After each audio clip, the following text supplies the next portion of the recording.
So now, Marco, here we're live, but we create the drama. We create drama and we make people wait and and figure out who they're going to be listening to tonight. So Okay. as they start pouring in the millions and millions of fans. So even to give you some context there, so we stream live on YouTube and Facebook. Okay. So we see the questions. I see the questions that'll come in via the chat. I think you can see them as well from your end. But I'll see what comes in through the chat live and ask you anything from there. And then the podcast, Marcello works his magic, and he edits the podcast, and we put it online, so it goes to Radio Rossonera as well. It goes through all the streaming and pod channels there, so we'll share it and tag you, no problem. Good stuff, guys. So we're gonna start, guys. So, cari amici sportivi, welcome to a special Milan Weekly Podcast midweek edition. We know we had Milan Weekly Podcast last night with Vinny, myself, special guest, and we were rocking Serie A. Today, ladies and gentlemen, it's my pleasure to welcome Marco Masucci, the head of club technical development for Soccer Quebec. And guys, I will leave him till the end. You are seeing here in real lifetime, live, the president of Milan Club Montreal, Lord himself, Presidente Marcello. So, Marco, I have to say, you must be a special guest if Presidente makes himself available to you. Let me tell you that much. Thank you, Marco, for coming on the podcast. It's a real honor to have someone like you from Quebec representing soccer here in our province. We get to talk to you about that and share with our listeners. Thank you so much. My pleasure, guys. Thanks for having me. So, Marco, we're gonna start right off there. Let everybody know about Marco Masucci, how you got involved in soccer, and how you progressed in your career. Tell us a little bit about yourself. Uh, I've been doing this about 21, 22 years now. My uncle is, believe it or not, former president of the, I'm almost embarrassed to say this, the Juve Club Montreal. So he definitely hammered me into watching a lot of Calcio as a kid. So definitely grew up around the game. My whole family diehard. I had the pleasure of going to World Cups and watching some games in Europe, and just it's definitely a big topic of conversation in the family. So when I was, I don't know, I guess I was 15, 16, started coaching with a couple of buddies as a pastime, just because we loved the game so much, and I did it throughout my time in university, and it stuck. I finished with a degree in economics. I never used it once, and then got the opportunity to go coach in the United States. Coached 3 years out there at Fairleigh Dickinson University in New Jersey, NCAA Division I school. Great opportunity. During that time, also had a little stint with the national team, working under Carolina Modacci as a translator and one of her staff members. That was brilliant. Got a lot of inside stories about a lot of players. Speaking to her about Serie A. And then came back here, was working at Montaille Soccer Club for 8 years. Got this opportunity to work with Soccer Quebec now, and hopefully lead this licensing project that we're going through, which is a huge reform. Very excited and honored to be a part of that with some great people in the Soccer Quebec as well. So we're really trying to make some concrete changes to our landscape and improve the soccer here in Quebec and Canada. Nice, Marco. You touched a bit on starting young. It's rare that we see someone very young get into coaching. And is it something that's maybe like a myth where whether we keep on saying, do you really need to play the game to be able to coach the game? Well, look, I'm a bit biased, I guess, because I never had the feat to be a professional soccer player. But I think there's different schools of thought and different ways to get there. There's certain qualities, like you had mentioned, Jason and Rocco, guys you had on the show, I respect a lot.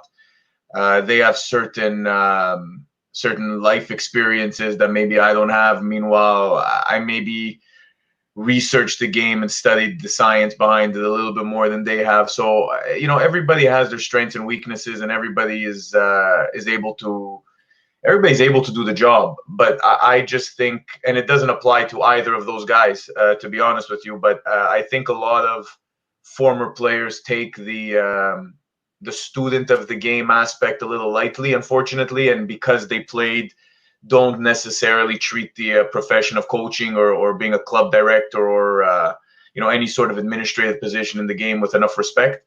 That I think is a mistake. You have Zidane still goes and take his UEFA Pro license and still studies under some of the best coaches in the world. So no matter how good of a player you were, you always need to learn a new trade, right? It's not the same thing. Does it help? Absolutely. Absolutely. I think having an experience, look, I like to say it like this. Having that playing experience gets you through the door. It gets you through the door easier than a guy like me that never had that kind of experience, that's for sure. But staying there it comes down to you and how seriously you take your job afterwards. Yeah, and it's interesting you bring that up. So I'm going to give President to ask his questions, but he knows that this is my area of expertise and it's the podcast, right? So we're going to leave him there in the corner, make him look really, really buff and pretty. But so in speaking with former guests like Rocco and Jason who've played, and Rocco went the direction of technical director, Jason went the direction of coach. So one of my questions to Jason when we were on the podcast, and what was really interesting is, like, again, I know Jason, we played at the same club, we played at RDP, and he was younger than I was. Going up that ladder, like you guys have gone, and it's not an easy ladder to go up, right? Quebec, Canada is a hockey dominant sport, but going up that ladder, how do you navigate that respect with your players when they look at their coach and they say, but the coach never played? Look, I that it's a very good question, and honestly, I've never actually had that asked to me before. Maybe if we could put it in the context of what advice would you give someone, example, like yourself, like me, even I played soccer, never at the highest level, but again, student of the game. What does a young guy like me, what does an old guy like me have to tell these players to earn that respect, and to say, you know what, the old fat guy in the corner, he knows what he's talking about? Look, you come from a background that played like I did. I mean, I won't ever even joke about compare. Actually, I played with Jason and Jason DiTullio in high school. He was scoring all the goals. I was helping him celebrate. But we had Jason was we were very close in high school. We're still close. He's a great guy. I don't ever pretend. And I told you guys too before this, I have no issue saying it openly. I played for several years. I was not a player that played university soccer, pro soccer, anything like that. I still have certain, I can control a ball, stop a ball, and pass a ball. So unless you're getting to an age where the guys or the girls are significantly better than you, I think with kids doesn't really come into play, because you can still teach them quite a bit. I think once you get into the higher level, like one of the first high level jobs I had here, I guess just because of age, was I coached Dawson College at the time. I must have been 24 or 25.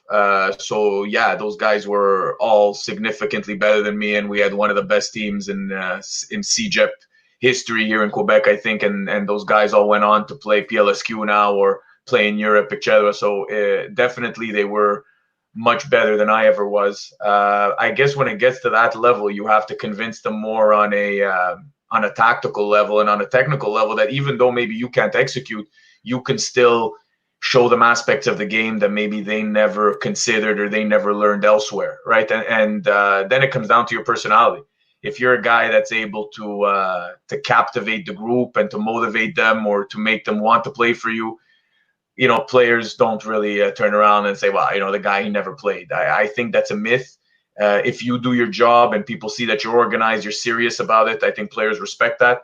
Once the player respects you, that sort of goes out of the way. But again, it's like what I said before, when a guy like Rocco takes a team, it's Rocco. Like right away he comes in and it's like, oh guys, Rocco, he played here, so he gets that initial boost of respect. But then after, he's gonna have to continue and work to show the guys that he is the real deal. Whereas, I'll say my experience was a little bit the same.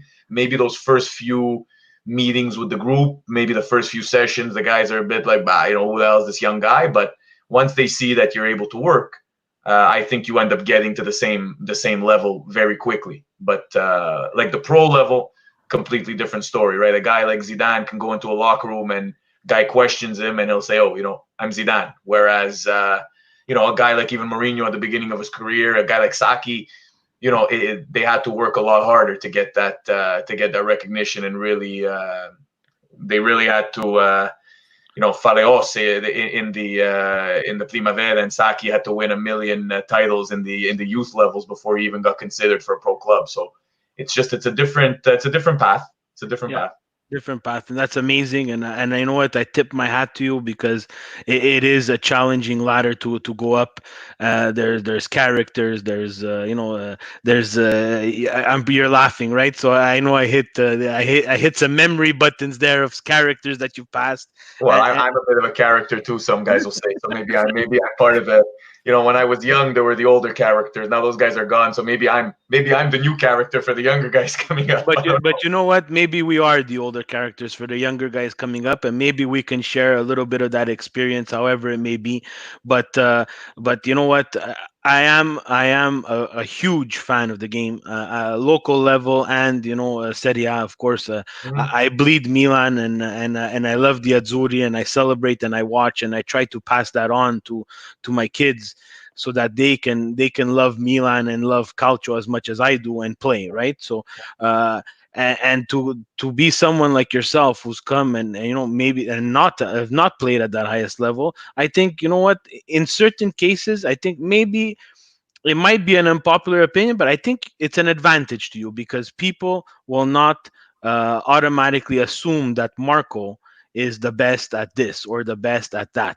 Marco is a complete blank sheet of paper and a wealth of knowledge, where these younger kids right now, and from when you played and I played, it's a complete different experience. We're getting professionals like yourself who are passing on their knowledge to potential coaches that will go on and teach these kids. Where when I was playing soccer, and it was a joke, and it's a complete running joke, that I swear, Marco, if I see someone playing soccer baseball with a group of kids, I will personally run on that field and I will yell bloody murder, because you can do a lot of things, but soccer baseball is not just going to get this country to the next level. So I tip my hat to you for sharing your knowledge with these young and up and coming coaches, investing your time in Soccer Quebec. Amazing, and I'm so happy that you're on. Marcello, before you have a nervous breakdown, ask your question, Marcello.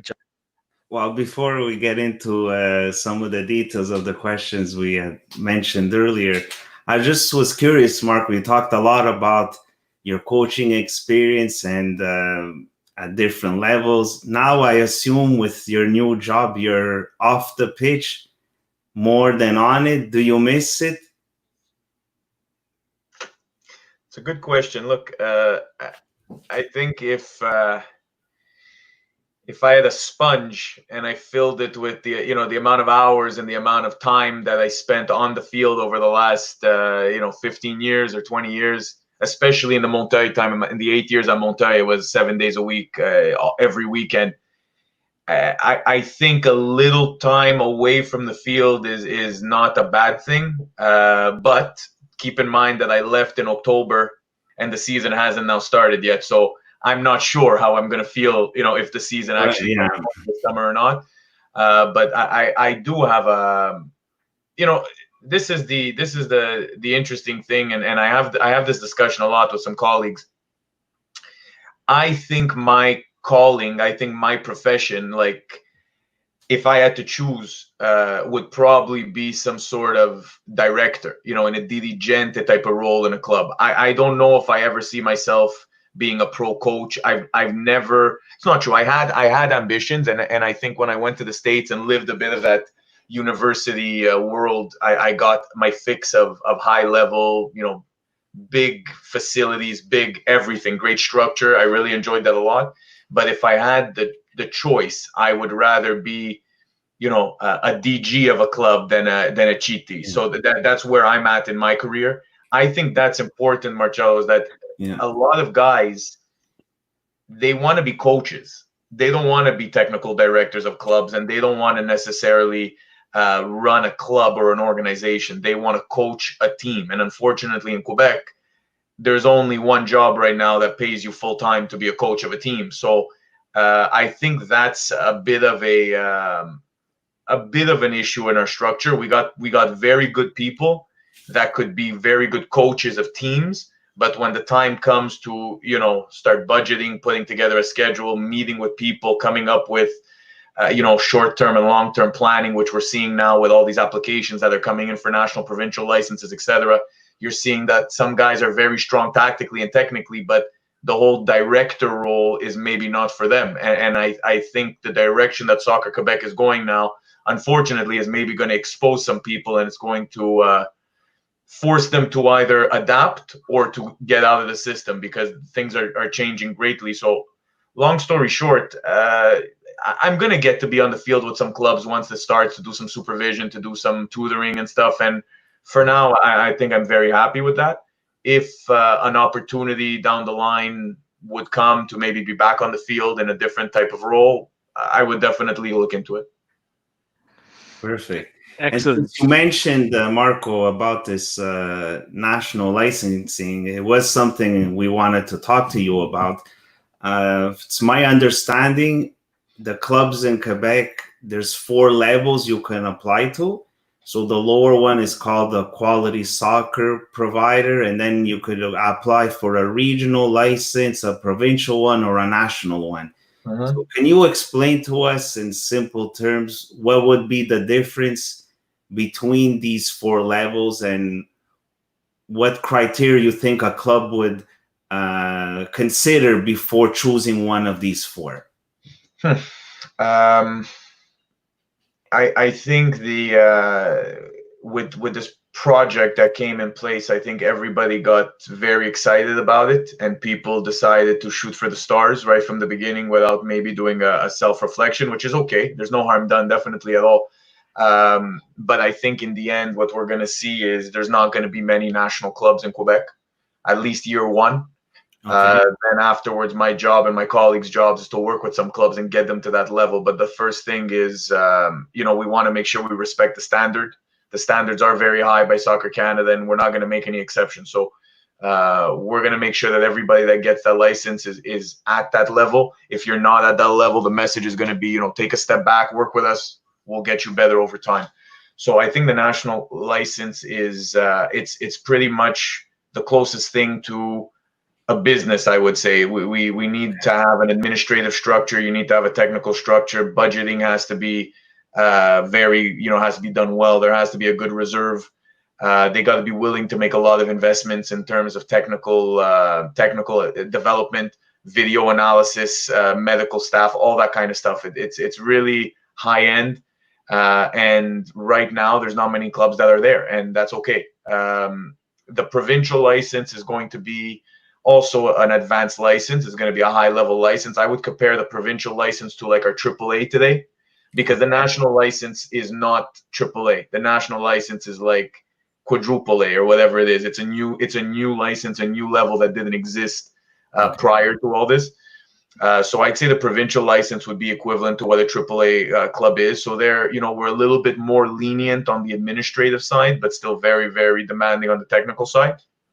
And then, the regional license is more of a, AA type of license, where the clubs they have to make a commitment to grassroots development. If you can make a commitment to grassroots development between 4 and 12 years old, have a right staff, a good program in place, and then at 13, if you got to pass the kid on to a provincial or national club, then we finally start to resemble a structure in the rest of the world, which is what it is, right? You can't have 200 something clubs that are all trying to do the exact same thing. I think that hurts us here. And then quality soccer is basically, house league type of club. There's a lot of very small clubs in Quebec that you guys probably don't even know about, and I probably, I didn't know about before I started this job, with 50 kids, 75 kids, 100 kids, no technical director, just, kids want to play for fun. So the only standards we put in place for them is security, just making sure the kids are in a safe place, and that's pretty much it. So those are the 4 levels. And there's, at U8, the difference between a regional club and a national club in theory should not be enormous. Once it gets to U13, the difference becomes very, very big. So, Marco, one question we got earlier from someone on Twitter was about costs. So I was just curious, in terms of these licenses, whether you have the lowest one at quality or the highest at national, for a parent and their kid, would there be a difference in what they would pay to register their child to play soccer? Or you think it's only as of U13, and onwards, that it could be more if someone would have, let's say, a national license versus a lower level license? Look, the difference is the biggest difference is gonna be felt in the clubs that were not working properly before, because those clubs are gonna have to completely revolutionize everything. So if they don't have a good budget, there might be a big jump. I'll speak about a club like my former club and a couple of other clubs that, I've had the chance to evaluate. They've been working properly. They've had a staff for the long time. There might be additional costs, but now there's also, and I don't know how familiar you guys are with the whole thing, and I don't want to spend an hour on this with your viewers, if they want to speak about a bunch of other things. But basically, this project is basically saying, from 4 to 12 years old, we want as many kids possible being trained by quality people. That's pretty much the summary of it. So that means that kid that maybe in the past was playing house league, now he's paying for training. So in the end, the expenses are more, but you're also getting more revenue as a club. You're getting more revenue because more kids are participating in high level programs and not just the house league as before. My message to all the clubs is this: we have to stop being afraid of the dollar sign, in the sense that if you have different levels of service within your own club, that kid that just wants to play for fun isn't interested, and you offer something that's dirt cheap and affordable for that kid, you're servicing your community. That's very important. Then that kid that wants a little bit more, if he wants 1 practice a week, 2 practice a week, 3, it's normal that there should be a different price for every session, and it's normal that as they get older, you're paying for quality. If you want somebody to do this full time and treat it seriously, $300 for a summer season, it might change a little bit in the national clubs, because here we're asking you need people that have certain licenses, you need people that have certain experience, you need certain amount of hours. And here's the part that is maybe sometimes misunderstood. I know soccer is supposed to be affordable for the most people possible, but if you have 80% of your club that can afford to pay a decent amount and 20% that you can't, charge the 80% what it should be and find ways to subsidize the 20% that can't. You don't have to make it dirt cheap for everybody across the board at the cost of not being able to service the kid, right? There's good technical directors right out there. There's good coaches. This is their job. So people, they have this fantasy like, it should be free.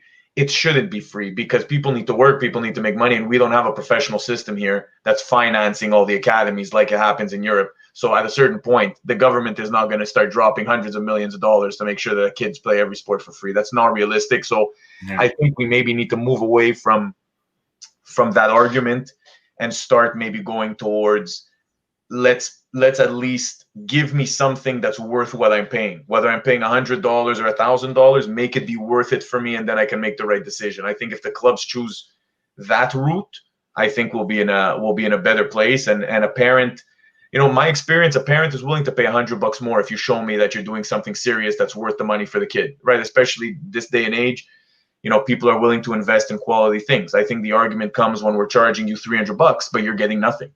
Where's that $300 going? That's the question. So there's going to be a bit of a shift. Is there going to be an increase? In most clubs, I'd say slightly. There's no reason why they have to astronomically explode prices to a point where it's not affordable for people. Not right now, at least. And you mentioned something there. It's not something that's mandatory, right? For these clubs, Mhm. they're gonna need to make that decision, right? So, just to touch on that a bit, do you expect some backlash from the clubs? So one club that thinks that they're a national team program club, but you have to manage their expectation. That's my famous line, and it's very important, especially at your level, to convince these guys, look, you're shooting for the stars, which is great, but you're not there yet. How do you see Soccer Quebec managing that backlash? Uh, You know we how it's gonna be. You know how it's gonna be, no, Marco. I know. Everybody's gonna want to be a national team program. Everybody's gonna want to be a provincial team program. Yep. It's just not gonna be sustainable, right? There's not enough Marcos out there. There's not enough Jasons. There's not enough Roccos. Yeah. And this is all due respect to all the coaches out there. Uh, this initiative that Soccer Canada, and the provinces are taking is taking us to a structure like you said. This is another tier structure. This Mhm. is, you know what, hockey, watch out, Yeah. because we have a structure now. Well, and if you want to come back to the hockey in a bit, I'll happily come back to that. The expectations, I think, were managed. We've had, and I don't know, we're at a point now where on Monday, clubs are going to be receiving their final feedback before the last push, and this is basically going to tell them, you can go forward to the field visits, the on-field examination, or go down to provincial or go down to regional, depending on where you applied. So we've had certain benchmarks already. We've had meetings with Soccer Canada. Jason DeVos was in on the meetings with us, where we basically told the clubs, this is what you have going for you, this is what you don't. Um, Overall, I think the clubs took it rather positively, because it's not, we've never had this before where a club gets this type of feedback, and a lot of TDs, a lot of presidents are like, wow, it's the first time anybody's actually given us something to do, or gone over what needs to be improved. So a lot of people are appreciating it. Now, I agree with you 100%, Steve, that once we get to the point where you finally tell somebody, maybe not today, there's going to be backlash. Absolutely. We have full support from Soccer Canada. Soccer Canada is the ones making the final decisions for the national licenses anyway, so that's out of our hands. Provincial license, we do have a bit more control over. At the end of the day, this is where you are, according to a very transparent system that we evaluated 60 clubs with. If you want to get better and you want to work, we will happily work with you and get you as close as we can.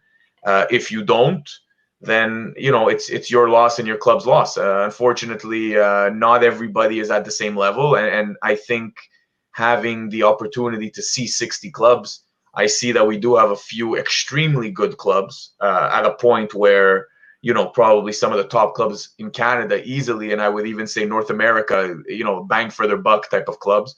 And we also have some clubs that are completely, they think they're a lot better than they are, and they need to take a step back, work with some people, reevaluate what you're doing, and get there. I mean, it's not a race. That's the problem. Is people are treating it like this is the only moment. This process repeats itself every 2 years.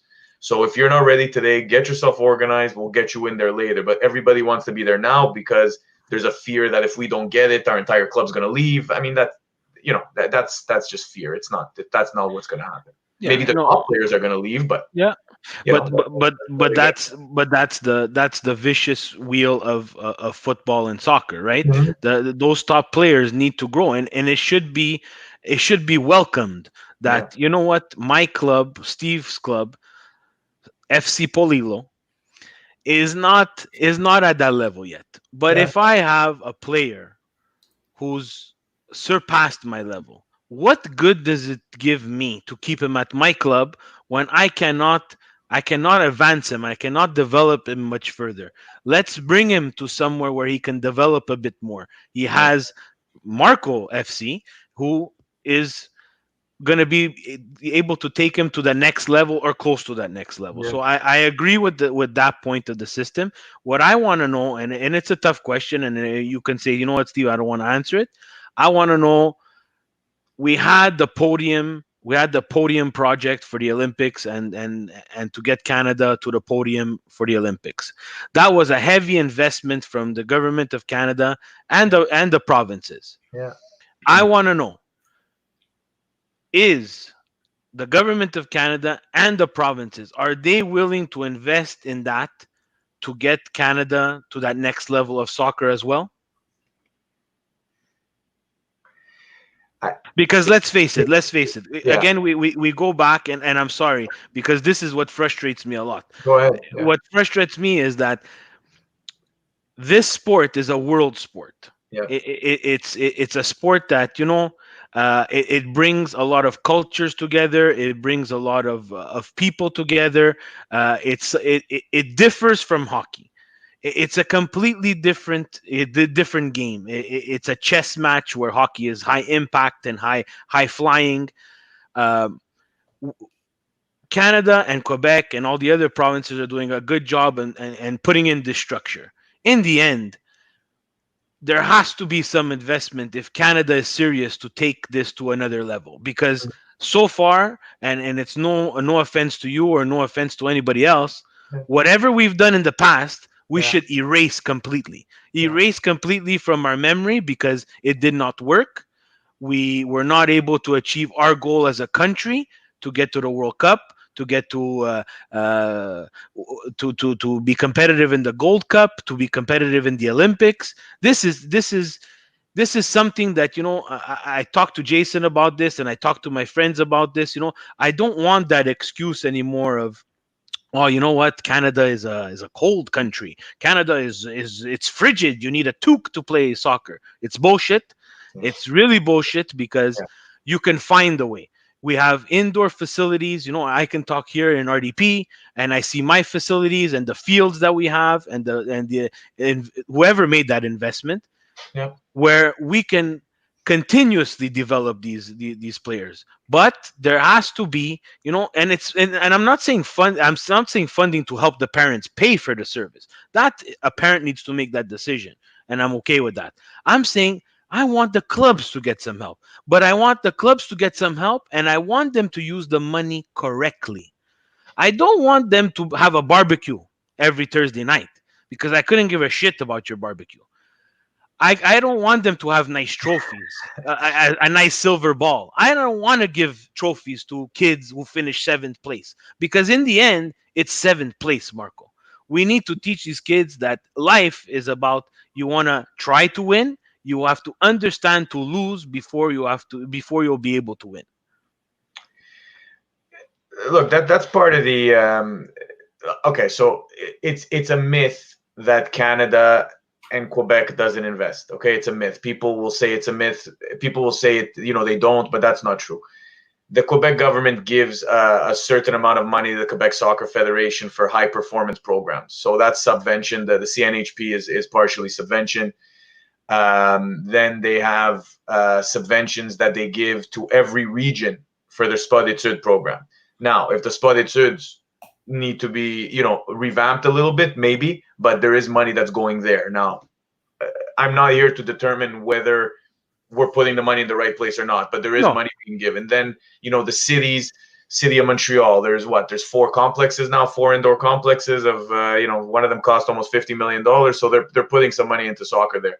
In Laval, where I was from, they built a Bois de Boulogne complex, which, cost more than the Olympic Stadium. Then they have, the city spends a lot of money on, in Laval, I know they pay for field. The referee costs are subventioned by the city. So, if you add up all that money from all these cities coming from the provincial government, municipal government, provincial and national, federal government, I guarantee you it's a lot more than what people think. Now, maybe the approach is wrong, because this is something that we do a lot here in Quebec, is everybody is sort of their own person. Instead, maybe, in a country like Italy, the money goes directly to the FIGC, and they're going to put it where they want to put it. Whereas here, every little city and every little club has the money. So a club like, I don't know, Blainville is putting it in their high performance programs, another club is putting it in medals for the 18th place kid, right? So Yeah. yes, you're right. The efficiency is a problem, like most things in Quebec. Honestly, Yeah. the efficiency is a problem. But we're trying to regulate that as well with the licensing program, where we're starting to analyze budgets. We've had conversation today. I swear to God, I had a meeting with a guy today, one of the clubs today, good club. But their budget, they're not spending a high enough percentage on technical. They have a budget of almost $1 million. They're only spending about 200,000 on technical, and we're saying to ourselves, but that's 20%. You're spending 80% on everything else. That doesn't make sense. So we gotta close that gap. If your operating budget is $1 million, you should be spending 350 on soccer, and the rest you spend on uniforms, medals, fields, whatever else you have to do. But there has to be more on people. We got to invest more on people. We got to invest more on something that's going to bring a return.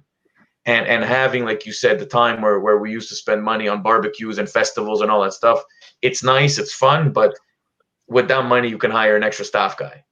And that was always my philosophy in my club is wherever we could cut, I was cutting. I cut every year. I cut something. We used to have a festival. We cut it. We used to have a coaches party. And I love the coaches. They deserve everything. But that party used to cost us 40, 50 grand. Instead, I hired 2 guys that are working with your kids every day. Would you rather have that party? Instead, you know what? You send them a thank you and you say, look, this is what it is, and treat them properly every day instead of neglecting them and then giving them a party at the end of the year, right? So, I see things like you. I see things like we need to streamline things to be efficient and beneficial to the kids.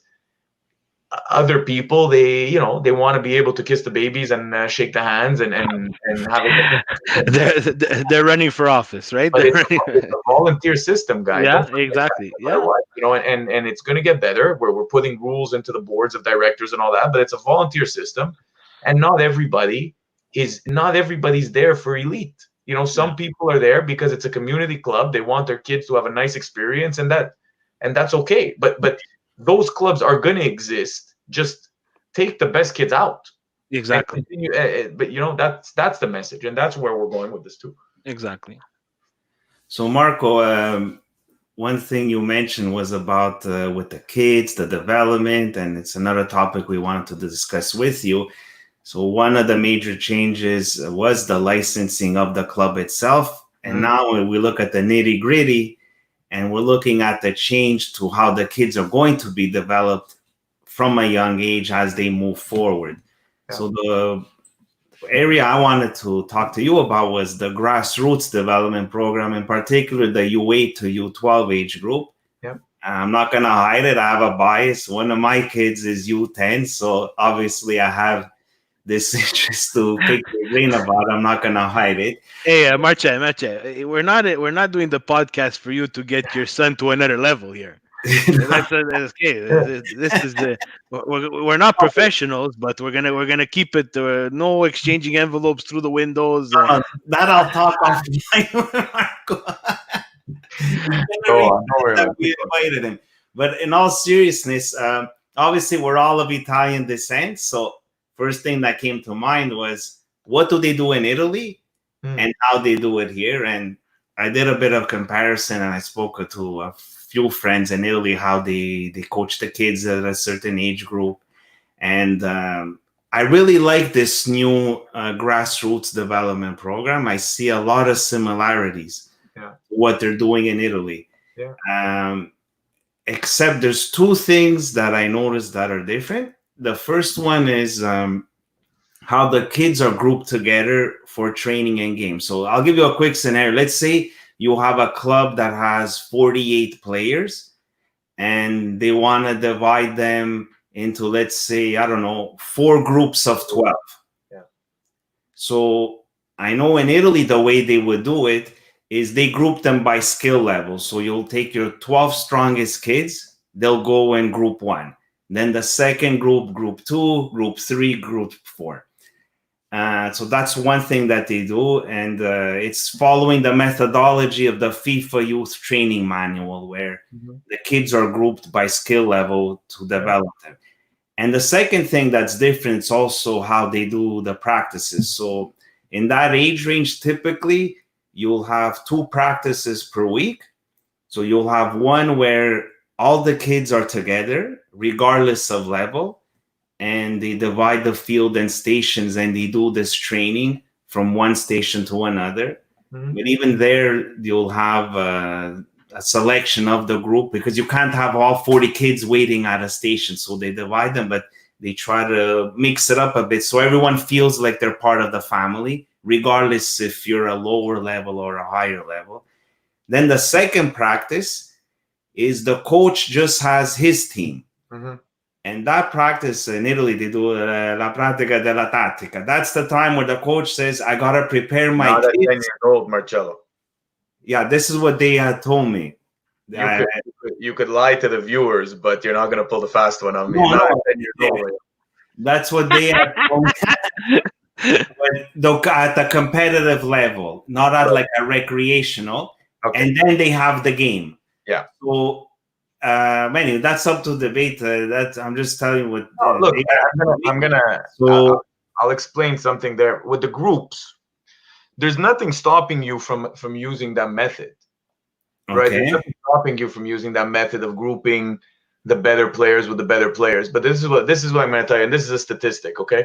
yeah, The Premier League, the study in the Premier League was under 0.5% of players that go to pro academies under the age of 10 mhm. end up playing pro. So think about that for a second. As much Yes. as you guys are appassionati calcistica, and I'm sure you guys know what you're doing, the best scouts and the best coaches in the world can't identify a kid at 9 years old and get him to the pro level. Here in Quebec, we think we can as of 8 years old. And that's a big mistake because that kid that maybe is a bit of a star at 8 years old, and I've seen it in my own club where he's had as much opportunity as anybody else, the kid just doesn't pan out. Then I've seen another kid that maybe he's in the D2 team at 8 years old, but at 11 he's on the D1 and he's playing AAA by 14. So the message is Right. not that you can't put good players together. That's not the message. It's just we have to do a better job of creating work groups of 30, 40 kids to hopefully in the end come up with 18 quality ones. If we start with 18, we're going to end up with 10. And that's the Yeah. mistake that we've made in soccer here in Canada for many years is we want to select the kid at the youngest possible age. The kids, they get discouraged, they quit, or right away, you're a top coach, Marcello, your kid's playing D1, you're working with that kid every week. The other kid, he gets cut, he goes to the D2 or he goes to the house league. Nobody's working with him anymore. That kid has no more chance. Right? So we're trying to say get as many kids as possible and give them all the same service.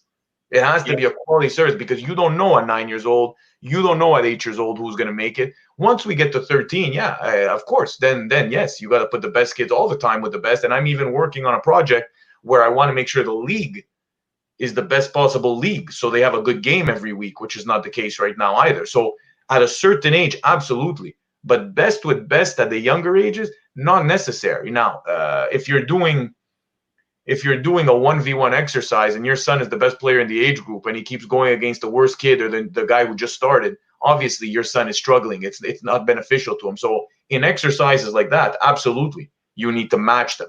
But if they're doing juggling, dribbling, what's the big deal if your son is a superstar and the kid next to him is a house league player if they're doing individual stuff, right? But now the fact that those other kids are working with some of the top players motivates them to work a bit harder. Now, when we get to the game and you have 12 kids that are always playing in the top team, the other kids get discouraged. They're in a lesser team. So what we're saying is you need to be able to switch the rosters up. We're not saying you got to switch the team every week. That was taken out of context. We're not saying that you can't put good players together. That was taken out of context. We're just saying it shouldn't be like that all the time. Every once in a while, that D2 kid or those 3-4 D2 kids that are breaking their ass and playing well, why can't they come up and play with the top kids? Even if they're a bit out of place for that game, who cares? But here we're so focused on winning that tournament, winning that game, that we put the future of the kid at risk. Not only It's the adults that mess this up, not the kids. and not just the future of the kid. I'm saying you put the kid completely to the side. The kid himself is to the side. And that's something that I've seen, right? And playing and coaching my son, right? We would have games and I would have some parents come up to me. We gotta check number 7 on the other team. Yeah. And I would be shocked and I would be like, are you talking to me? I think number 7 on the other team is 6 years old. Yeah. Yeah, but he's scoring. I don't even know what the score is. I'd rather that other team score 100 goals on me, but my 6 year olds can put 2 to 3 passes together and score 1 goal. My True. 1 goal equals their 100. True. And that's on the coaches, Marcello. That's on the club to pass that message to the parents. Yeah. Because the parents have to understand it, the adults have to understand it, the kids don't have to understand it. No. Because the kids, you know what? Great Yeah. that they're scoring 100 goals. It's fine. Yeah. But make those kids understand if you put 2 to 3 passes together, your goal is worth 100. Tell them at the end of the game it's 100, 100. Who cares? Look, but I'll tell you, I'll give you a perfect example because I watched Rocco when he was on your show. You said that he played with you, and then they found out he was younger, so they put him at a younger age. You know that's a move that is 100% just to get results because Yeah. he can play younger, score 100 goals instead of scoring only 50 with you. But it's at the detriment of the kid because the Yeah. kid was obviously good enough to play in the older category. So why do you have to bring him down? Because the parents are upset that Rocco should be helping them win championships, and this is the mentality we've had here for since the beginning of time. Is we want to put the short-term result of the team over the development of the kid. And the same people, this is the problem. This is where I get upset. The same people that say, Marco, in Canada, we're not doing anything. Nobody invests money. It's politics. It's this. It's everything else. Okay, perfect. You're a guy that knows a bit about soccer, and you're doing the exact opposite of what you should be doing. So, it's all of our fault. It's not the fault of the CSA or Soccer Quebec only or the clubs. It's also the fault of that volunteer coach that wants to get the medal instead of helping develop as many kids as possible. So hopefully one day, yeah, you know what, the national team could have a few guys that have a certain level on it, but it's a big change. The biggest obstacle is the mentality. If Yes. we change the mentality, we have enough athletes here that are going to be able to put together, a good string and be successful at the senior level, whether it's university pro, semi-pro, whatever it is. But the number will definitely go up if people start believing in the process. But until that mentality changes, it's hard. It's This is hard. But this is this I'm is going to be honest. I think there has been a shift. There has been a shift. People are, even the guy who doubted everything the most, now he's starting to be like, yeah, it's good, but there's a couple of little points, which is okay. We yeah. discussed a couple of little points, but you have to believe that we need to have a change. If we believe that doing what we've been doing for the past 100 years is working, one World Cup in 100 years is not successful to me. No, it's not successful and all. And that's a great point there, Marco, where I see it where unfortunately the clubs that I've been around, the clubs have been scared of, not scared of, or maybe What you're gonna say, you're right. felt Yeah, they felt threatened by constructive criticism. yeah, They've been threatened, not threat. They feel threatened when someone says maybe your idea is not great. Maybe your idea is maybe your idea is good in this portion of the training, but if we do this, we can be more successful. yeah, uh, I've seen it with my own eyes. I'll be very honest with you and to everybody who knows me. That's something that's discouraged me from coaching, because if I'm going to invest my time, like you said, volunteer yeah, and be there, and you know what, I want to be able to show people that, you know what, if my son is not good enough, I'll yeah, be able to let him know that he's not good enough. yeah, But if I could do that to my son, I should mm, be able to do that to someone else's son. And yes, and that's unfortunately the hard truth about life right now, is that we're getting a snowflake society that loves to stay behind the screen and not have a conversation like we're having right now. So and it's something that, you know what, I coached many moons ago, and I had an awkward situation where they said, you know what, Steve, from this team you have to cut 2 people. And my life experience was, I looked at my team and I looked at 2 particular players. One, not as talented, but showed up every single practice and every single training and gave his heart out. And you know what? He deserved to play on this team. And another one who was much better than him, mm, but as we all know, the dual athlete where he was playing soccer and hockey at the same time, could not commit to this soccer team. So my decision was, hey, we're gonna give it to the guy who showed up every year. And you know what, Marco? What a disgusting experience when you receive a phone call and someone says, "But you cannot cut that guy. Yeah. You can't cut that guy because of XYZ." No need to go into details, but you know what I'm trying to say. Yeah. And that's something that discourages people like myself. And I have Jason, the jokes on the side. Coach, try to coach. Give your time. Am I gonna give my time to be in situations like that? I'll be very honest with everybody. Absolutely not, No. because life is stressful enough, and you don't want to do that, right? But I commend you again with what Soccer Quebec in Canada is doing. I think it's a good structure. It's a good thing. And Marcello, if you excuse me, I want to put this to bed, and I want to talk to Marco about some more fun stuff. Do you Yeah. have any other questions? No, I just wanted to clarify something with Marco. I'm not a championship chaser or medal chaser, or I didn't mean that. I was you speaking. know, just to let I mean, I'm speaking in generalities. Right? It no, but wasn't- you're right. There was that mentality in the past where that's what people care about, and they didn't think of the development of the kids. And every kid deserves a chance, and especially at that young age. Maybe the kid at 8 years old, like you said, is a little behind. They each develop at their own pace, but a year later or 2 years later, you never know. That kid could be a superstar. Yeah. So that's what I like about the reform, is that everyone's going to get the same training. So regardless of their level, it was just more because when I coached and I saw the kids, when they're the higher level kid playing with the lower one, he'll feel a bit like the kid can't keep up and he gets frustrated. And I've seen the opposite, where the kid that's at the lower level, he gets frustrated. He says, "Oh, these other ones, they're too good for me. They never pass me the ball." And I'm visualizing this problem going forward. And at the game, when they mix everyone together, I didn't see it as something that would be beneficial. So, I don't suggest it. I don't suggest that things are mixed all the time. I think Yeah. it doesn't serve a purpose. My question to the clubs is, but can you do it once in a while?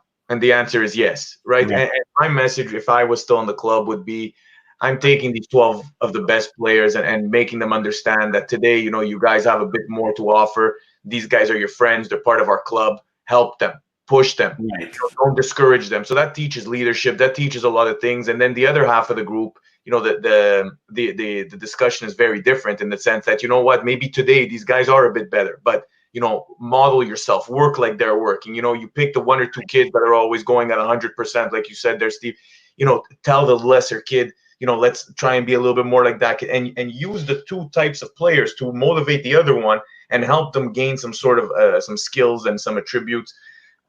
Look, there's no right or wrong, but the one thing I'm convinced is, by narrowing the pool of players too early, like think about the number of things. How many, and Marcello, we don't have soccer players. We don't have soccer players in this country. There's not enough players. There's not enough players to fill up our CJEP leagues, our university leagues. The same people are playing in the PLSQ that are playing in the university because there's not enough players. So how could we be saying that we need less players? And this whole thing, like at 10 years old, now it's going to pop up. I know there's going to be a bunch of academies that start, forget what Soccer Quebec is doing. Put the best kids with the best kids. You know what? These fly-by-night jobs, they never work. And it's people that, you have to understand the big picture, that, yes, it's going to eventually go like this, but it can't go like this. It has to go maybe, like this until, we have to lag it a bit more. We can't be making selections and having superstar teams at U8, guys. Impossible. Impossible. It's nonsense. It's I nonsense. agree with you. So I agree with you 100%. Let's move on to some fun stuff. Marco, I want the people to know a little bit about you. Can you tell us a little bit about your time in the States and NCAA and that quality of soccer? What's the big difference? Like for me, sometimes a lot of people come to me and they say, Steve, my kid's really good. For me, my goal for them is like, tell your kid and yourself as well, that if you can pull out an education from your soccer career, You've won, my friend. You've won. And I've seen and I watch sometimes the NCAA soccer, and it's exciting. It's not something that's to be left to criticize.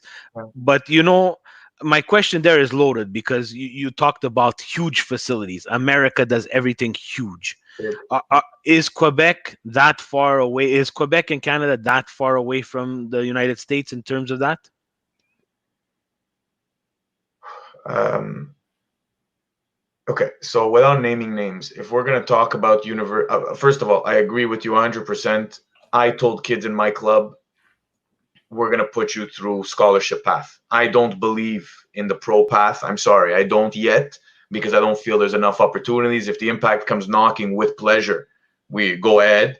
But I'm not going to start, bringing kids on European tours to try and get a contract where they're going to have to bounce from Serie C to Serie C2 to Lega Pro for 20 years. I mean, for me, that's not what I would want for my own kid, and that's what I try and educate these kids. Now, if a kid really wants it, then yes, we help that kid too. But for me, the main thing is, look, if you have a chance, go to the States. You play for 4 years. If you're that good, you can get drafted in the MLS anyway, but you come back with a degree. That's the number one. And for girls, for me, it's not even close. So boys or girls, I send in the NCAA route. Now, the difference is this. In Quebec, the university leagues, there's a gap of about 1 million kilometers between the top two and the bottom 3 or 4. Okay, so if you're going to say University of Montreal, which is probably the best, in my opinion, I mean, then there's Quebec, there's a few schools, but I'm going to use University of Montreal,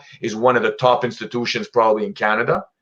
What's the difference between a mid-major NCAA school and University of Montreal? Probably nothing. It's probably very similar. Pat Raimondo coaches the men. He's a phenomenal coach, probably a lot smarter and more tactically sound than a lot of these American coaches. So that could be.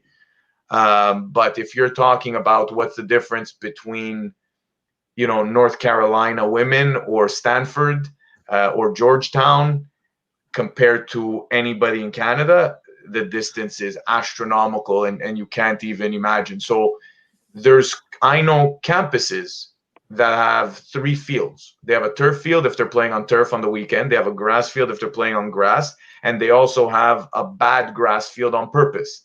Wow. If they're going to play against a team that has a bad thing. You got physical preparators 24/7. You have video analysis. You have stadiums. You have fans. You have it's a different world, and if you take a little bit of it's not college football or college basketball. No. It's not pretend, but the amount of money that's invested into those programs is tremendous. It's the closest thing to a pro environment that I think you can get if you're not playing pro. I think it's the closest thing, more than second division pro or third division. I think the NCAA is probably the equivalent in terms of structure to a second division professional team in 99% of the countries in the world. Wow, that's amazing. Maybe not England, but yeah.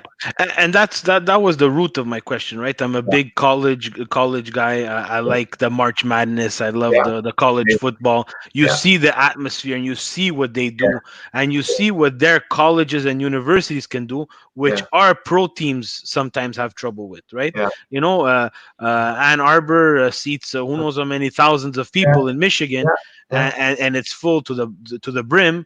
Montreal can't keep a professional baseball team, right? So that's an experience for that player as well. So it's not only the education, it's even if they're going to even take it to that next level, it's kind of like it's like an antipasto for them. It's like, wow, this is big time soccer.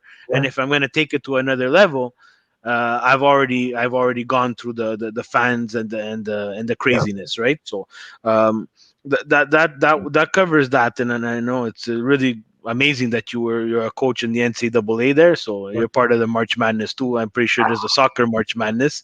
I don't know what they call it, the fresh pitches. The funny thing is when I was there, the basketball team actually made an amazing run in the March Madness. Amazing. I think they made it past 2 rounds. But for them, it was amazing because it's a small school, you know, and, Exactly. and the buzz is unbelievable. But, you know, just the last thing, you know, being an Italian guy that lived basically with his parents the entire time I did school, Yeah.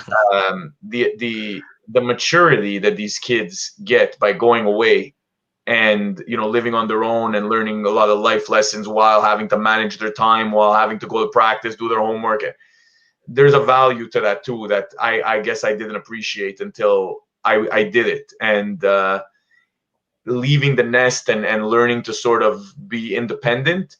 You know, a lot of the players I coached while I was there, you know, they're professionals now and they became really good people. And it's not for sure. I'm not saying it applies to everybody, but they're definitely a little bit more mature, at least, you know, at the 23, 24, 25-year-old age than a lot of the kids here or in other countries that go to school close to their home and live at home. No, perfect. The NCAA, you know that it's scholarship based and stuff. Did soccer adapt that philosophy, or I'm talking maybe you can give me an experience at your school, or maybe the other schools. Do they attract a lot of let's say European talent or South American talent, where they will bring them into the NCAA and offer them a scholarship? Absolutely, yeah. It's become a lot more international. And I'm sorry, there's been no sports in about a year. I actually watched every NCAA game that was on the ACC network last year. There's a player, and I'm embarrassed that I forgot her name, actually won the Ballon d'Or last year. Oh She wow. plays for Florida State. She's a university player, won the Ballon d'Or, FIFA Ballon d'Or. So she's I'm a Venezuelan.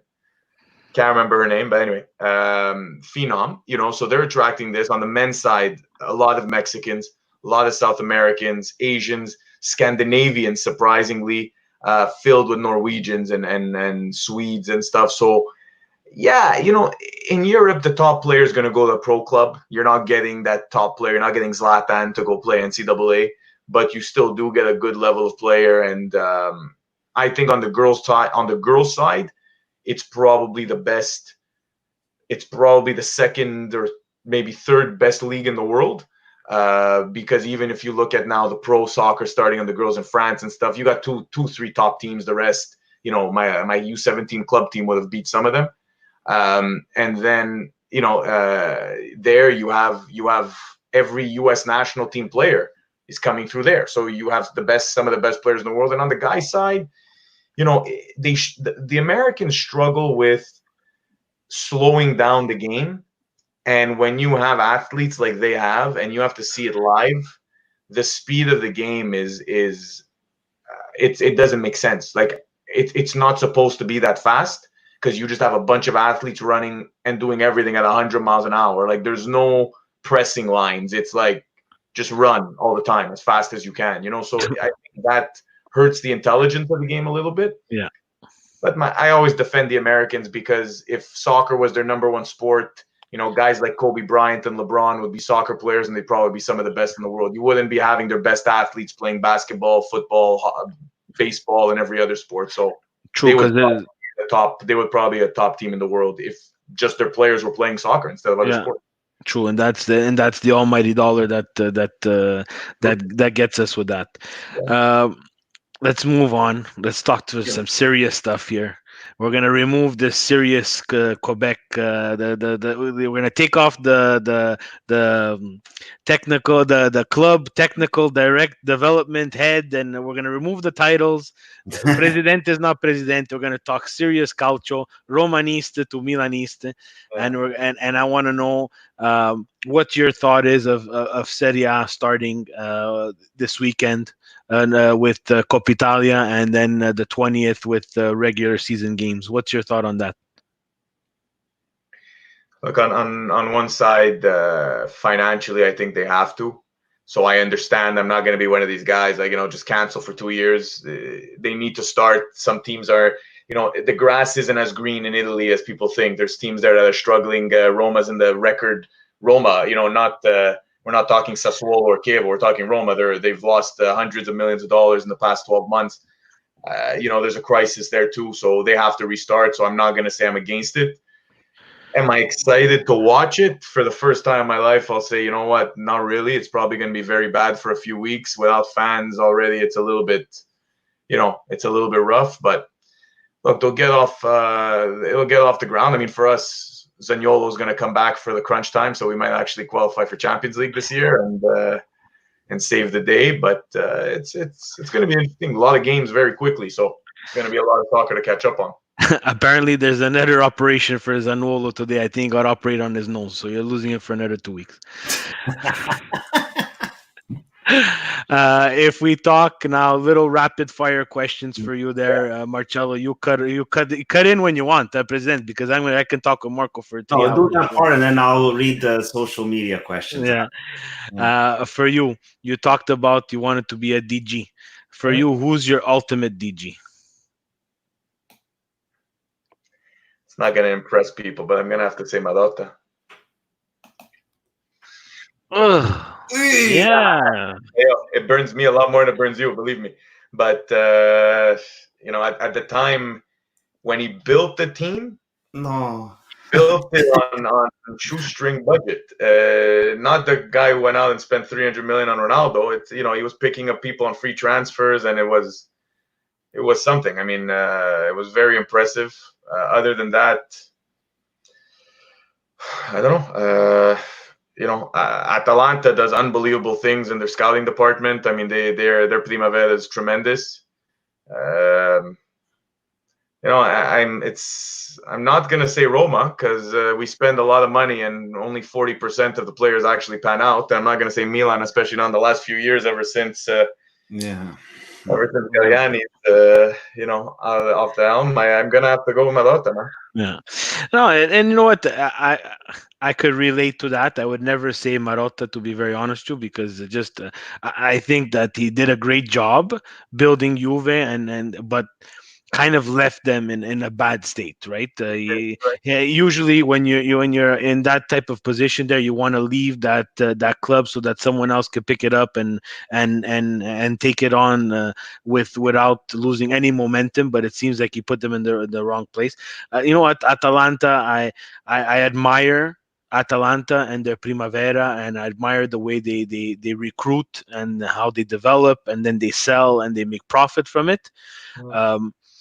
For me, to be very honest, the Milan is a bit disappointing. Like, I like Galliani's style in terms of he would be able to surround himself with a team behind him doing that work, and he would be the face of that transfer. He would take that transfer from start to finish. There would be his face, but he knew, and everybody else knew, and real Milanisti do know that behind him was Brida, and behind him was all the guys doing that work, right? So let me ask you another question regarding that. So if you're a DG of an up and coming team, and you have a budget, and they want you to invest in one of these three places, signings, development, or grassroots, where do you start? I'm gonna have to ask you about 12 other questions before I give you an answer. So, give me a team, give me an example, so I can at least situate myself. Okay, so I was hoping that I would get that response back, because I'm gonna give you Roma. Roma's Roma. It's you know what Roma is? It's like, I compare it to that girlfriend that always cheats on you, but you keep taking her back. That's my relationship with Roma in my life. What I would do if I was in charge of Roma, maybe not now, because I think now the team, it's a little diluted with some young guys that aren't as good as people think they are. So I'm gonna go back to Roma, let's say 3-4 years ago. Totti's still there, and a lot of Senato, like, Nangolan time, Strootman time, when you had some big names. I would have probably, with those teams, reinforced it with I would have spent my money on experience, which is something that I've always respected Milan more than anybody else, because the best Milan teams were they invested on the person. There was no scandals at Milan. They were leaders. They were Oh, professional. hold on. We have our share of scandals. We have Don Silvio there. There's a lot of scandals over there. No, I, I'm talking about going through the years as players of the type of players that were there. Even you have the Seedorf, you have the Shevchenko, you have before that you have just thinking of anybody I named, Boban, Bierhoff. We can go back, Maldini, Costa Curta, but any backline, anybody. I mean, you have a person that comes with a leadership, and I think that's what Juve also learned also by as much as I'm gonna throw up saying it, but guys like the back line that Juve has with Buffon, and they're guys that keep everything in line, and I think that's what Roma's never had ever. I don't think Totti is that. I don't think Totti wants to be that. People just pretend that he is, but he's not. The last time that there was a leader in the team, we're talking about Aldair, we're talking about guys like Cafu, we're talking about Emerson, we're talking about Capello. That's the last generation where the team was like, I would bet on the team. Yeah. Like, I trust you because you're trustworthy people. The team since then, you could go and beat Juve 3-0 one week and go lose to Empoli 4-0 the week after. So that's a locker room problem. So, if I'm Roma, I invest 100% in experienced players. And that's a great thing, and I speak with John Solano sometimes. We had him on the show. He's from the Roma Press, a fellow Romanista of yours who's going through this time there. We had a little heart to heart on ownership stuff, so I won't even make you go through that. But invite me next time you have him on. Invite me next time you have him on. No problem. We're gonna set that up, guaranteed. We're gonna set that up. The thing with that, and what frustrated me about Roma, and I have my friend Vinny Gattuso. He's a Romanista. He's always behind my back with Milan sucks. So my thing to him was, you know what, Vinny? I said when they were winning, I said, first of all, Roma has to do one thing. They need to learn to lose before they need to win. It's my famous saying because it's so important. And trust me, I've seen Milan lose these past 10 years, and I can't wait till they start winning.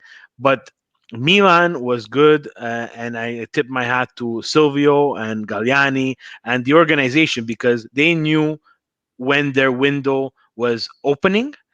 They knew when they had to take that step into that window, inject money that they did not really have, to be very honest with you, because Finvest was backing them with that. And that was, again, an unfair advantage to a lot of the clubs who did not have a Finvest behind that, besides Rubentus there with the whole country of Italy behind them and Fiat. No one else was able to take advantage of that window. And Roma's window opened and Roma's windows closed. And when you start selling players like Allison and for a huge amount of money, which is great, you need to be able to reinvest it into something that gives you results now. Because if that window is still open for you even a bit, you need to take that step into that. So I'm really happy you went to that, and I'm so happy that I don't know. Every time I get on this podcast, I feel like a magician.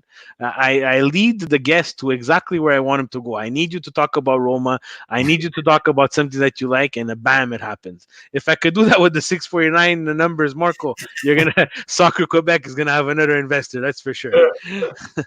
If I could ask you. I'm not gonna say your favorite player because I'm pretty sure that's gonna be Totti, but it's not.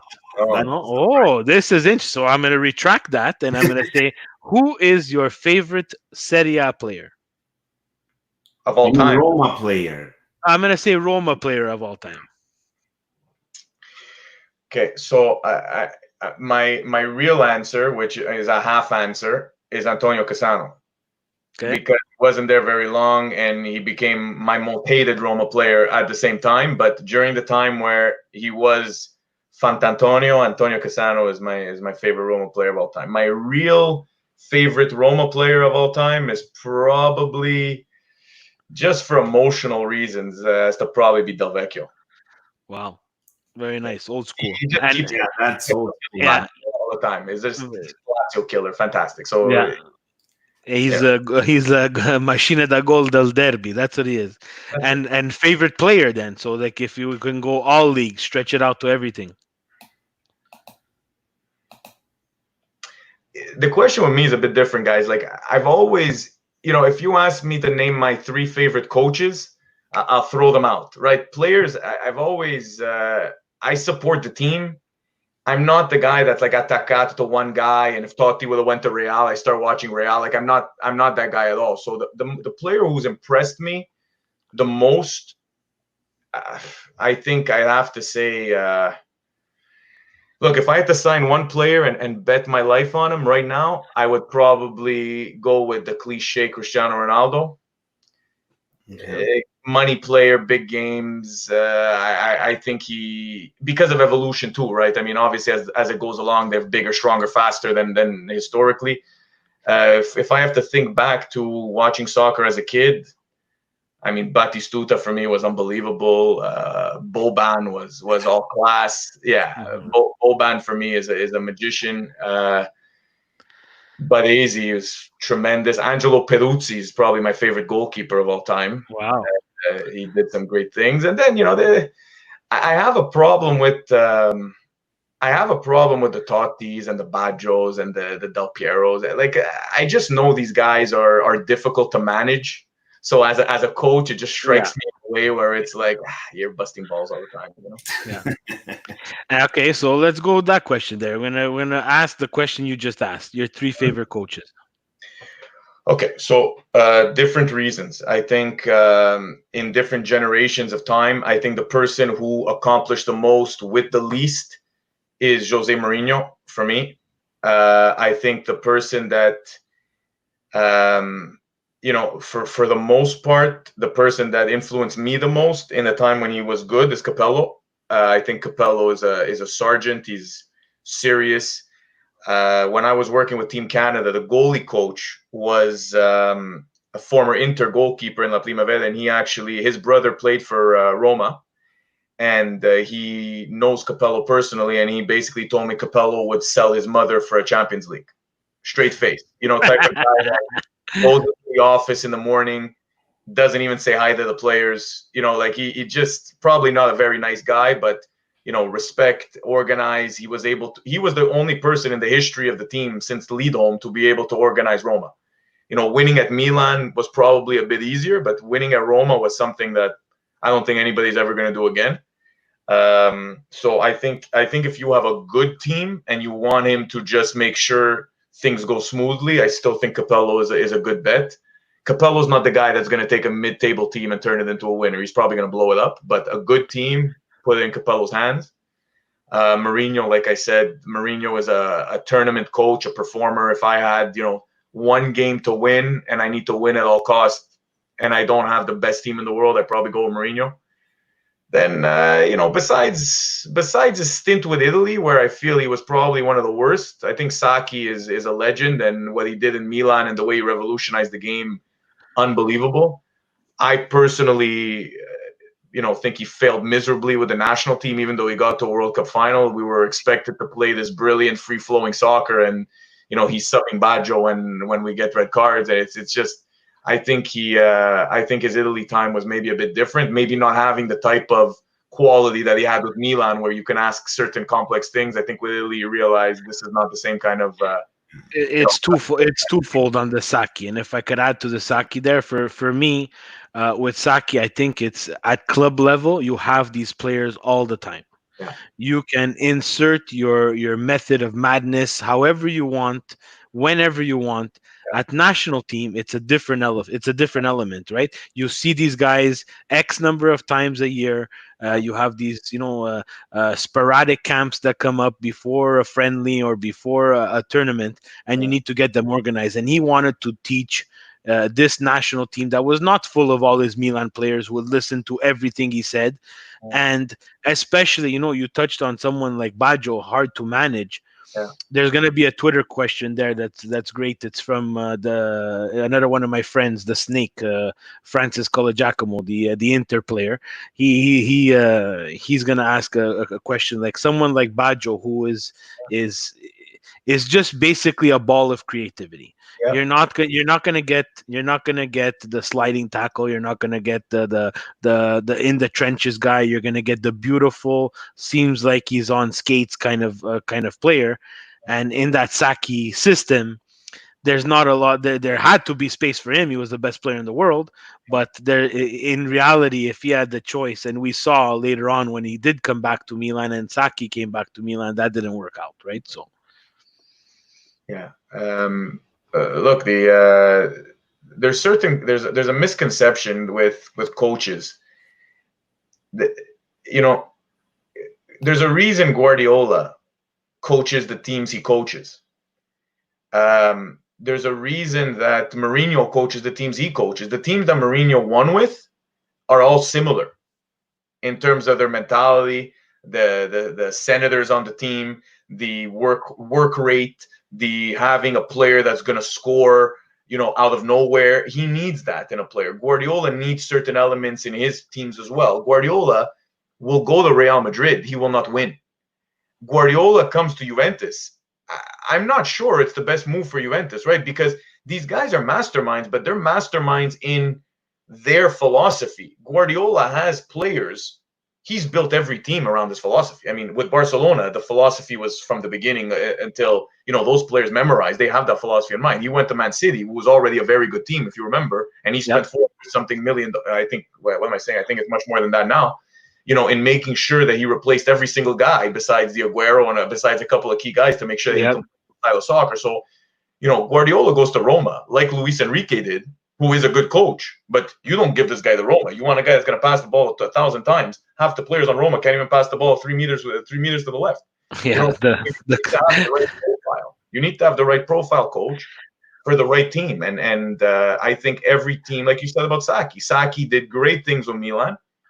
Now you put him in a national team where, you did have a lot of Milan players in that team, absolutely, but you had no wing play. You had no wingers that could take a guy on besides maybe Donadoni towards the end. You had nobody on the flanks in '94 with Italy.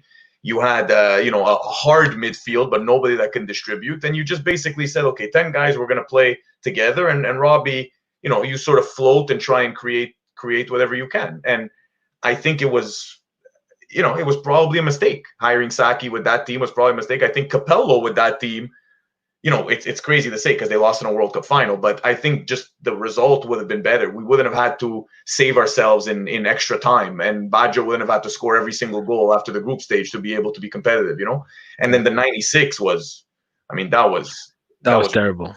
That was terrible from the jersey that they wore to the end result, right? That's the infamous Italy on the ass jersey from Nike. Blunder completely. Marce, Yes.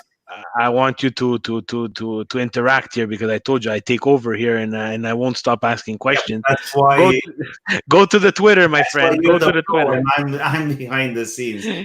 So I'm going to group two questions together. It has to do with why Canada is not doing well in soccer and what we're doing for 2026. So one of the Twitter user, Gigi Lapatat, wanted to know the fact. I know, what a funny name.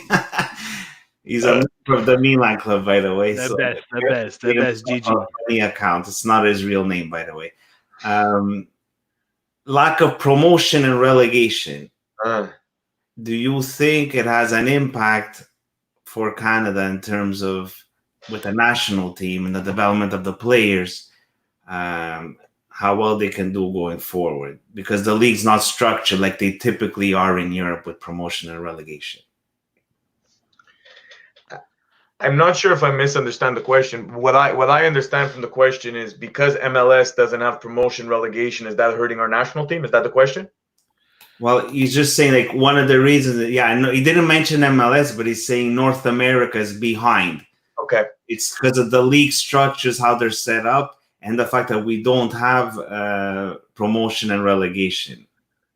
So I think I'm gonna indirectly answer. I think the fact that we don't have a league is a problem in Canada, and now we have CPL. Starting 1 year, okay. If this gets off the ground, yes, it will be better. But I think that's a problem. That in Quebec there's one team, in Ontario there's two teams. In the equivalent population and geographical area of Quebec in Italy, I can't even count the amount of pro teams. There must be maybe, 20, and just in Lombardia, there's probably 20 professional teams from Serie A up until, Right. do it. So that's a problem, that we don't have enough professional structures. Absolutely. Absolutely. Now, promotion relegation, guys, I've had this debate before, and I get called, I don't know, I'm not a purist. The people, I should have been born in like 1947. If anybody's pure, it's me. I'm the old school guy. But we are not Europe, guys. We are not Europe. Africa understood that they're not Europe. They're Africa. Asia understood that they're not Europe. They're Asia. Here, because we have so many Europeans, we want to be Europe. We are the furthest thing from Europe when it comes to soccer culture. Yeah. We have trouble. And this is no knock to anybody. This is the people in Montreal. Like, just think about Montreal, and then, you think about Portland and Salt Lake City and wherever else these other teams are in the MLS. Like you said before, you referenced the Expos, and that's my guilty pleasure. I mean, for the ones who follow me on Twitter, is I was also a very big baseball fan when I was a kid. You lose a couple of games, there's 2,000 people in the stands. How do you think the city is going to react to the Impact going to second division MLS? They're going to close up shop. Close up shop. No kidding. And for me, I listened to Alexi Lalas and these guys in the talking about how we have to do promotion relegation. But besides Atlanta, who for some reason, I don't know what happened, they're going to those games at record capacity, and besides maybe Seattle and a few of the clubs that really have that support. I see the Montreal Impact, for example. You're going to go to second division. You're going to sell whoever's there now, Boya, and you're going to sell a couple of the faces that people are going to go support second division soccer in this country or in America. I think that's going to be the end of soccer. And then what's going to happen to that second division club that now got promoted? Where are they going to get the money to go out and buy the Drogbas or the Beckhams or whoever else needs to be there to promote the league? So and I'm going to go even further, guys. I don't even think it's relevant in Europe anymore. A team, the gap between the top teams in every league versus that poor guy that gets relegated. Yeah, it's fun for the fans. Promozione, you get there, you take a beating, and you go right back down. And I remember I had this argument with a few people on Twitter one time, and they're giving me that, Leicester. Okay, beautiful. You get that. That's an anomaly, though. That'll happen once every 100 years, if that happens. And those people there, Marco, I get it. In England, it won't happen. Exactly, because they have a revenue sharing. They have a bit in Italy that will never happen, because in Italy, the budget of the top, even just Juve compared to anybody else is miles away. The TV deals don't make sense. So for me, I honestly think promotion relegation at MLS. Now, if you're talking CPL, where the salaries are a bit lower and it's a bit more just manageable, maybe. But if MLS makes that move, I think it's the end of North American soccer, and they've actually built something decent. So I would never touch that. I think that's crazy. Yeah. So that's it for the questions. Now, before we let you go, there's Soccer Quebec with the. Waiting the whole time for these questions. I thought you guys had a list of questions. There's more questions. There's more questions. So anyway, in terms of the 5 phases plan, hopefully June 22nd, the kids could start training again, but it's with social distancing. And talking with some friends, one general thing came up often in terms of the discussion. The fact that the kids cannot play games is going to be one of the reasons why some parents are a little hesitant to make them go back, because it's only training.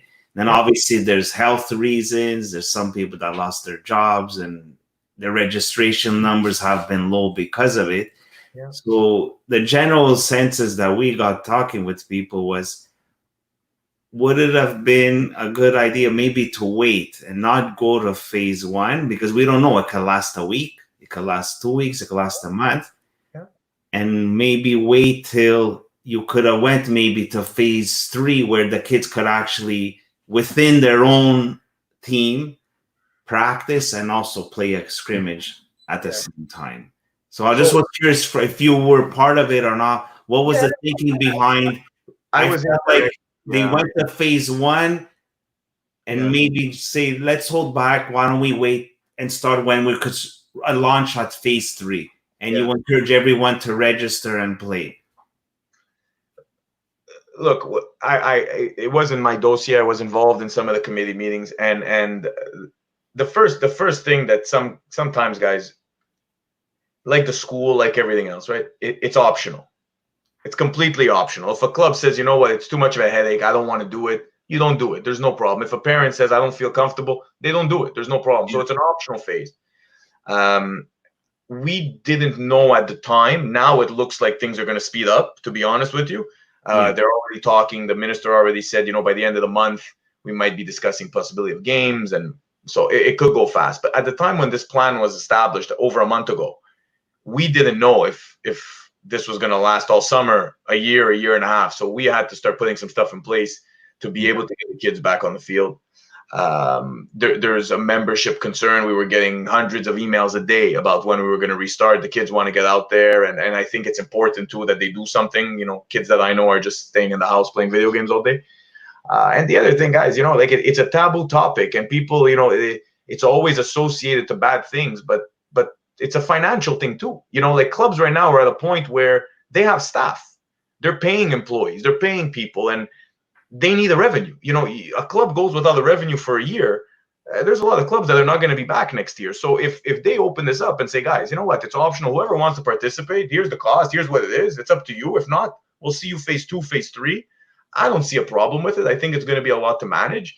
I don't think all the clubs are going to even do phase 1, to be honest with you, Marcello. I think it's going to be the minority. I mean, up to now, I think we've gotten 3 clubs that have sent in their plan so far. So and I think it's going to move faster. So at the end, I don't think it's really going to be a major issue. I think we're going to move through the phases rather quickly and maybe skip some phases too, hopefully. Will we be having real seasons? I don't know. Yeah. But I think we're going to be able to move through them. And look, I just don't think it's a giant debate. I think in today's social media world, people get a little bit too caught up and angry at everything. I mean, if I'm a parent, I'm saying I don't like phase 1. I think it's stupid. I keep my kid at home until phase 2, and that's all you got to do. What do you mean, Marco? What are you talking about? I can't believe you just said that live on the air. This is ridiculous. I can't believe it. Come on, Marco. You can't tell people the truth. That's not what they want to hear, Marco. That's the problem. I often tell people the truth. I just learned a little bit over the years on how to say it a little nicer. So I think that's why people talk to me today versus a few years ago. But it helps. You're a good-looking Italian guy. You have una bella faccia, so you fell in nice. We have another question from Twitter there, and if I don't ask it, he's gonna just stone my world. So. Francis here, called Giacomo, the Snake Interista fan, he wants to know if you had a gifted attacking player on your squad, but this player didn't put in a lot of work on the defensive side. What would you do to try to help him out? It's a 2-part question. And his examples are like players like, again, we talked about the Bajos, the Tottis, the Riquelme, who were obviously very, very gifted offensively and made it to that top level, just putting in that work on the offensive side. But as a coach and as someone who's around the game a lot, is this something that we need to nurture and set them apart, or try to teach them that defensive side of the game? And I know it's not your question, and I'm sorry to be the guy that just can't answer one question directly without asking you another one, but are we talking about kids or we're talking about pros?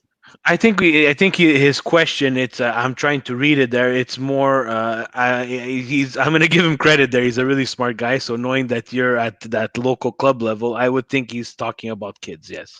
Okay. I want to start. If it's a pro player today, that guy can't play pro anymore. As fantastic as those guys were, and they're some of the best players in the entire generation. Like you watch Liverpool play, you watch Barcelona play, you watch anybody. The pressing is so important now. You can't be playing a man down anymore like you were able to in the 90s, or you just can't do it. And so at the pro level, I think there has to be a serious wake-up call, or that player just doesn't fit in. The striker today, it's a pressing forward now. You actually buy forwards because they can press. Like it's almost as important as scoring goals. So I don't think that player really can fit in as much. Messi runs. You know what I mean? If Messi has to run, everybody else I think has to run today at the pro level. At the youth level, look, what coaches often forget, and this is the thing I don't understand, is you have the most important card, which is playing time. You have the most important card in your hand, and that's all the kid wants. They want to play. The problem a lot of coaches is, and I've heard it while doing mentoring and all that stuff. You see the coach on the sideline, he whispers to his assistant, this guy, he never runs, take him off. So the kid, he comes off, sits down, nobody talks to him, no idea what's going on. Then the next game, you put him back in. This kid never runs, you take him off. At the end of the day, the issue is the communication. It's so difficult for us to take a kid aside and say, you know what, Johnny, like, you're a fantastic player and you could be giving more, but if you're not running more, giving an effort in this part of the game, you can't be playing as much as you want to be playing, and that's it. And then it's up to the kid to respond. Now, if you work with the kid, you communicate with them, and you give him the tools and make him understand that you're on his side, but he's not holding up his end of the deal, and then he still doesn't respond after many times, then it's a personality thing too. Don't kid yourself. A player is a pro player not only because he's good at soccer, it's also because he's able to train at a certain intensity and he's able to fight. So yeah, it's not for everybody. Physical effort is not for everybody. And I'll give you an interesting anecdote is at Barcelona right now, they're actually identifying kids at 4, 5, 6, 7 years old, not based on technical ability, but based on how much they like to run. Wow. So that little kid that's running everywhere nonstop, that's the kid that they're looking at now, because they're saying, if this kid has this much want and will, I can teach him how to be a soccer player. But that kid that's a bit gifted but has no interest in working, they're never going to get to that pro team. It's never going to happen. So it's an interesting idea. And now, if you have Messi and he doesn't want to run, you cut him. Bite the bullet. Yeah. But it's an important part of the game today. It's people, they think, you can walk around the field for 90 minutes, and if you're good, you don't need to run. There's, in my entire life, there's maybe 4 or 5 players that were able to do that and be superstars. They were all Italian. No, there's another one. You missed Marco. You missed the king. Who's that? The king of stationary football is Carlos Valderrama. Oh, Valderrama, absolutely. Umbrella hair. I'm telling you, his heat map would be one little continuous 12 by 12 circle, maybe between the 2 hash marks, and Carlos Valderrama. So, Marco, I can't believe that we're an hour and 30 minutes plus in talking to you, and I know you had a big day. Presidente has for sure some taxes to file because he has to collect some money. Marco, please end off the show and telling people where they can follow you on Twitter and a little bit about Soccer Quebec and what you do there. I don't even know. You know better than me what my Twitter name is. I'm not into it. Don't worry about the Twitter name. It's at the bottom of the screen. They'll see it. Yeah, so you can follow him there. Talk to us about Soccer Quebec and what you do there. Look, Soccer Quebec, they get a lot of criticism. And I'm not saying this because I'm part of the organization now, but I have the opportunity to see the people that are there. And, I don't know how another RDP guy back in the day, Mike Vitulano, you should maybe have him on the show. It's funny you mentioned that. I have a text here from Mr. Vitulano, and he will be honored to be on the show. And he had a rough day too, so I'm pretty sure you guys are in the same office. So I'm going to be talking to Mike tomorrow and penciling him in. Well, Mike, Mike is brilliant, and he's a workhorse. We have a few guys like that around, and we're really trying to move things. I think people. I'll ask you the question. If you lived in Italy, do you expect the FIGC to train the kids, invest all the money, and do all the work? The answer is no. You expect the clubs to take that responsibility. So yes, there's been a lack of maybe support for the clubs over the years.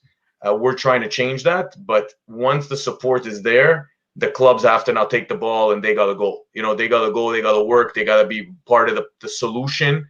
Clubs have been asking for this licensing for a long time, so we're going in there. We're evaluating some clubs. Like I said, they're not going to get the answer they want, but that's not a reason to put your head down. It's just a reason to work a little bit harder. So my direct job is just basically supervising this overseeing this reform, everything that has to do with the club licensing, everything that has to do with club accompagnement, mentoring, whatever the word is.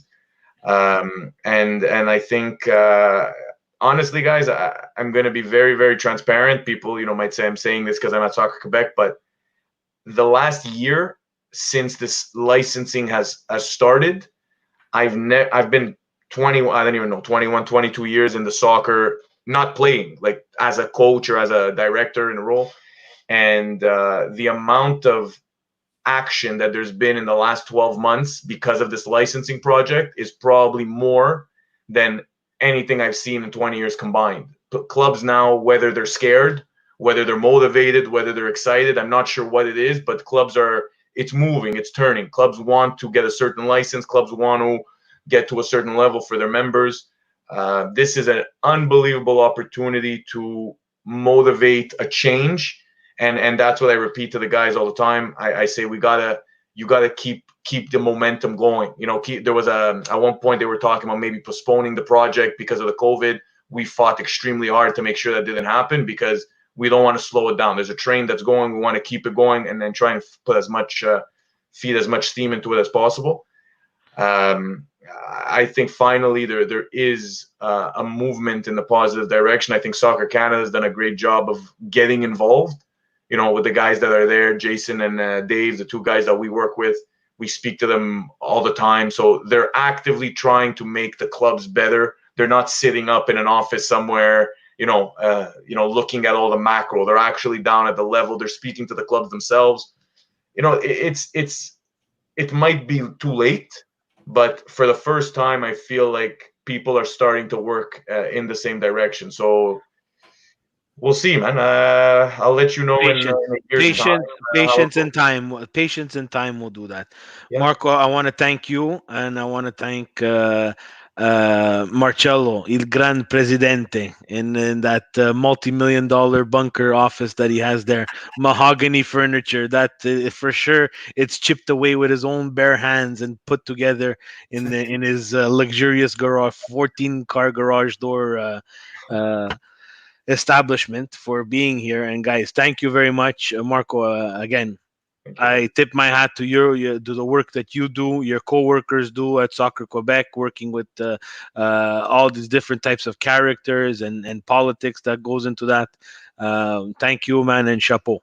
And you are of an open door welcome to whenever you want to be on Milan Weekly Podcast. Be careful with that because me and Mike Vitulano actually have been joking about starting a podcast. It's a few years now, so we're just looking for the platform. So before you know it, I'm just going to be an extra window in your Milan talk there. Yeah.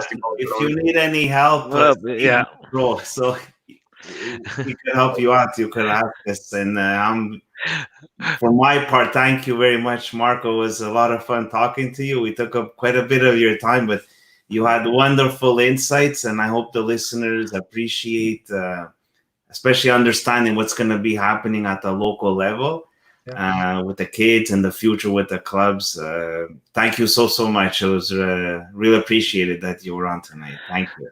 Thank you again to everybody who chimed in on YouTube, Facebook Live. Guys, this is, of course, going to go on podcast for you to listen in your car, wherever you're driving, or if you're at home. Your wife is screaming at you. You don't want to listen to her. Pop in those earbuds. Listen to Milan Weekly Podcast with Marco, Il Presidente, ladies and gentlemen, and yours truly, Stephen P. Have a good night, everybody. Thank you, and Forza Milan. Forza Milan. Silenzio.